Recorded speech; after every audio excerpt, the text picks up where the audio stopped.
This is The Road Ahead, Chapter 11, Strangers by Nature, Allies by Circumstance. When the door creaked open, Janice was wide awake. He hadn't been able to so much as think of sleeping, not when Dr. Kernos could return at any moment. Instead, he stared forward at a constant, counting the tiles on the white walls. 84. That's how many were on the wall in front of him. Janice had turned the number in his mind so many times he couldn't help but feel that it was special. That, or it was the only thing that distracted him from Roman's shallow breathing. Janice didn't know how long it had been. An hour?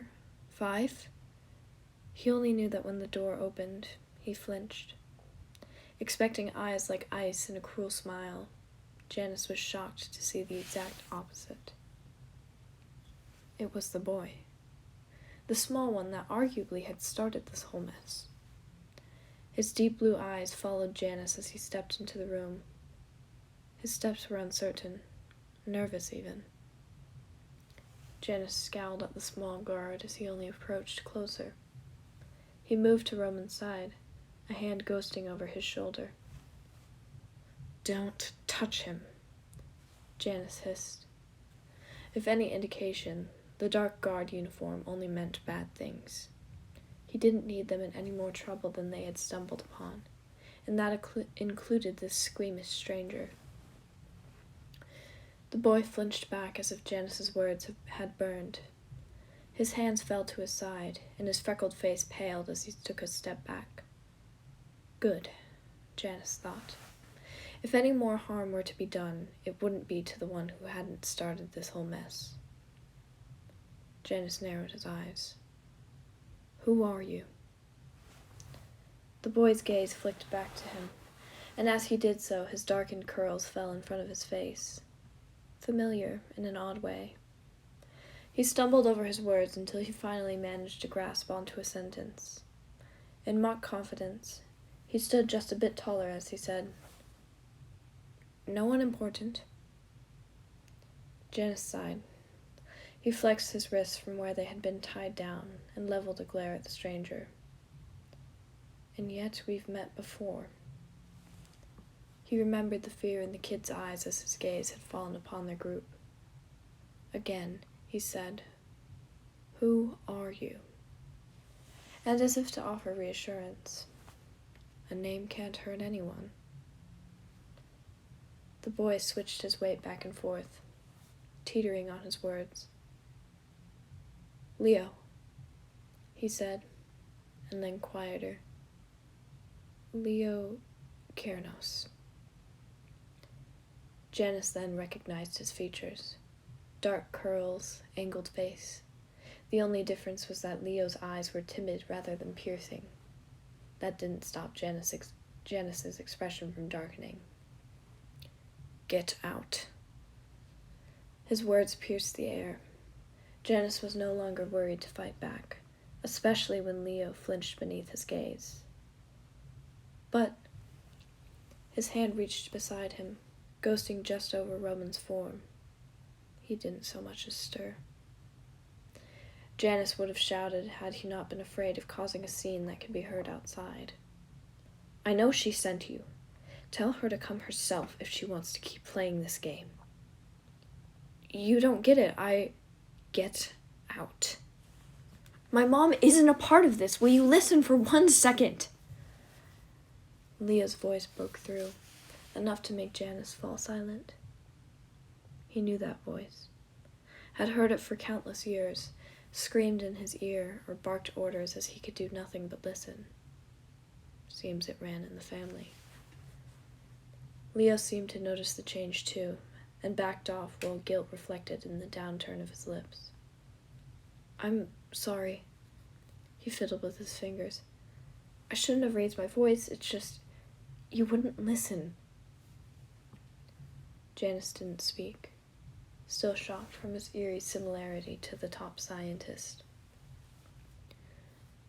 "Like I said before, my mom doesn't know about this. She'd kill me if she did." She'd kill both of us.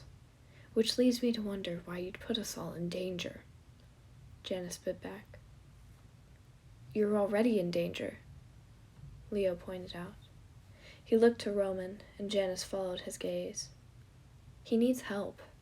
You need him in decent condition if you ever wish to get out of here. What are you implying? I've been here long enough to know what really goes on. I don't want to be like her.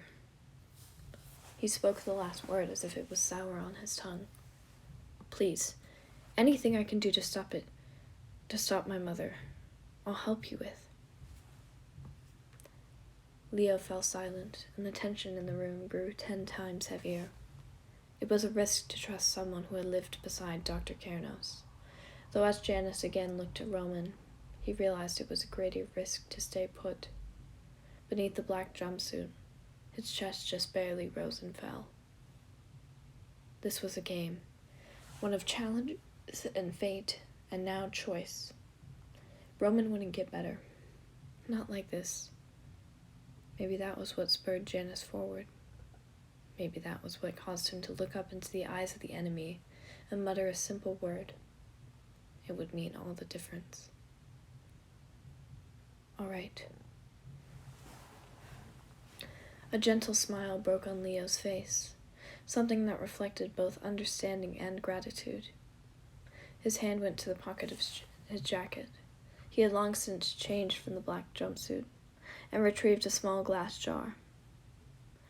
Turquoise solution swirled inside the glass as he twisted the lid off the jar.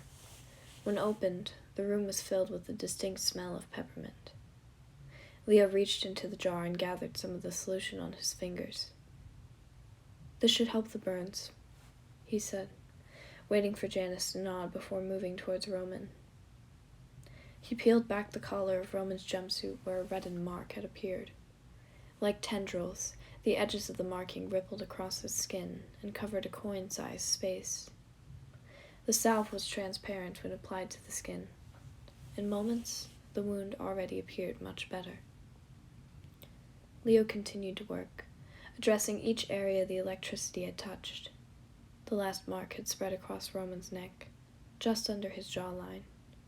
It appeared similar to a star, spreading out in 5 points and colored a pale red. When he came to the wound, Leo frowned. Confused, Janice raised an eyebrow in question. He watched Leo place the cap back onto the salve with a certain sadness. This one won't ever disappear. Such words were enough to make Janice's stomach drop. He glanced between the jar and the mark on Roman's neck. Are you sure? How can you be certain? Placing the jar onto the nearby table, Leo rolled up the hem of his shirt with a fallen expression. On his torso was a mark in nearly the same shape. Like Roman's, it was pointed, though the skin had scarred over, making the shape a tinted white. I'm sure, he muttered, then pulled his shirt back over the wound. I'm sorry. I am too. Janice watched Leo place the jar back into his pocket. Though still unconscious, Roman's form seemed to have relaxed enough so that he no longer gasped through ragged breaths. At least that had gone right. Still, Janice's eye couldn't help but drift to what would become a scar. Forever marked, never to forget what had happened. What wasn't supposed to happen. Janice still cursed himself for that. Tetracorp didn't need any more victims added to their numbers. And yet, here he was again. After too many years, he had grown naive. It was foolish to think he could have hidden forever, let alone this long. He felt as if his own scar burned upon his face, just as it had done years ago. He caught Leo's eyes, and it was an effort not to recognize them as Dr. Kernos's. They shared such a similar face, it was a surprise they didn't have the same manner. Janice couldn't say he wasn't thankful, though. Anything to get Roman out of here, and to keep anyone else from having to face the wrath of this place ever again. Janice steadied himself. So what now? Leo's lips pressed into a thin line, considering. His foot tapped the tile floors as he thought. Tap, tap, tap. How about this? You start with letting me out of these restraints, and then we can talk about our next plan, Yep, good idea. I should figure, Janice remarked with a smirk. The first he had smiled in hours, if not days. It was my idea, after all. That drew a chuckle from Leo. He walked to Janice's side and was gentle as he unbuckled the leather straps. His legs were stiff from sitting, though with the support of the back of the chair, Janice was able to push himself onto his feet. He rubbed his wrists where the restraints had resided for much too long. It would be a while before the reddened marks that circled his wrists would fade. There still, however, was one thing that would never fade. Janice was reminded of it when he moved to stand beside Leo. His gaze fell upon Roman and the one marking beneath his jaw. It glared back with an angry red. Janice's fault. He would forever have to live with the consequence. There was still something he could fix, though. Leo, too, recognized it as their gaze fell onto the door, then back to Roman. Janice had already begun to undo Roman's restraints when he confirmed. And you're certain your mother doesn't know? I swear on my life, Leo replied. Good. Janice debated how to wake Roman. They wouldn't have much time once they did so. Then let's get out of here. This has been The Road Ahead, Chapter 11. Thank you so very much for listening, and I will see you next time for Chapter 12.